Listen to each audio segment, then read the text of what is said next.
要是芹菜没菠菜哦。菠菜是。菠菜那么大。没得人吃。吃面疙瘩。我们吃饺子，吃面疙瘩。吃饺子啊？今天晚上吃饺子。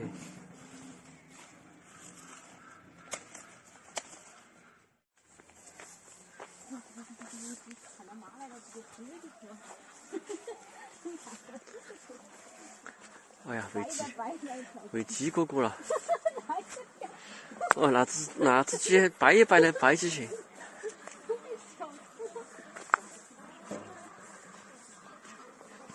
哦哟。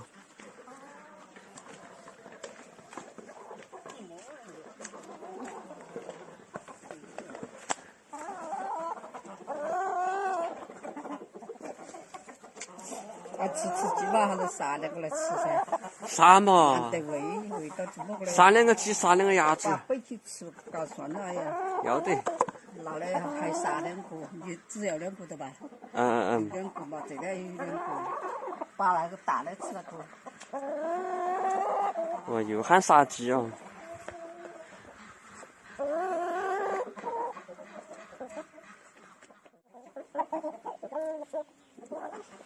这段时间其实，我们农村的话不用，一般很少上街买菜，但是现在话上街必须要这个出入证，这个是昨天下午那个村长队长发的一个出入证，现在我们这边也发了这个了。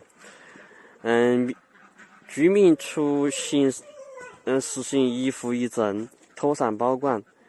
每天仅限一人次出入，无出入证一律不得进出，进出人员一律佩戴口罩。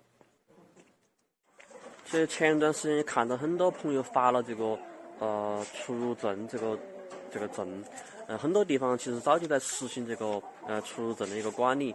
现在我们农村也是实行了这个管理，每户人家都会发这么一张出入证给你，然后你到镇上啊去购物买菜买生活用品的话就可以用到它。现在的话可能路上都会有那种劝发人员嘛，一般的话他是不允许到街上去的，到镇上去嘛。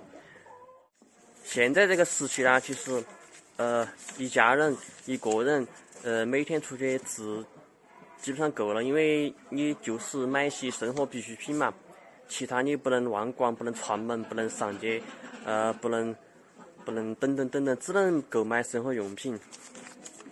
当然，你如果从外面回来的话，还是要勤洗手。出去的话一定要戴口罩，回来的话一定要勤洗手。而且那些窗子屋里面窗子都要通风，多通风。当然我这个拍视频这个地方是在我家，就在我家后面一点点，并没有出去啊，所以说我就没有戴这个口罩，大家不要说我。